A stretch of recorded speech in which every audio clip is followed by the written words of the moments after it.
નમસ્કાર દર્શક મિત્રો, ગુજરાતમાં આપણું સ્વાગત છે। આમ તો ગુજરાતના હવામાન શાસ્ત્રી અંબાલાલ પટેલ તેમના હવામાન અંગેની સચોટ આગાહી માટે જાણીતા છે। વરસાદથી લઈને વાવાઝોડા સુધીની તેમની આગાહીઓ સાચી પડતી હોય છે તેવું કહેવાય છે।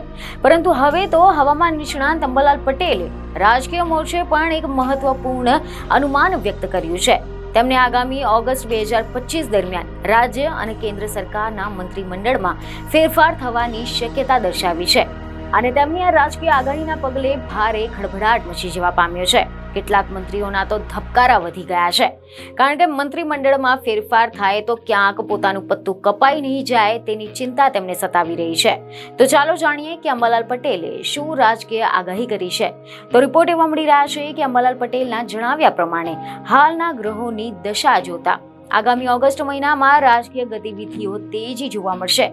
તેમના અનુમાન મુજબ ગ્રહોની સ્થિતિ રાજકીય વાતાવરણ પર અસર કરી શકે છે, જેથી કરીને રાજ્ય અને કેન્દ્ર સરકારના મંત્રીમંડળમાં ફેરફારની શક્યતા છે।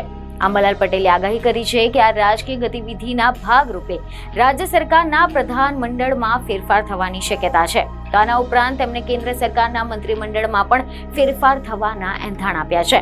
મંત્રીમંડળમાં સંભવિત ફેરફાર ઉપરાંત અંબાલાલ પટેલે ગુજરાતના રાજકીય વાતાવરણ અંગે પણ અનુમાન વ્યક્ત કર્યું છે। તેમનું કહેવું છે કે ગુજરાતમાં રાજકીય વાતાવરણ ધીમે ધીમે સુધરતું જશે। જો કે ગ્રહોની દશાના આધારે રાજકીય ઘટનાક્રમ અંગેની તેમની આ આગાહીએ લોકોમાં તેમજ રાજકીય વર્તુળોમાં પણ નવી જ ચર્ચા જગાવી દીધી છે।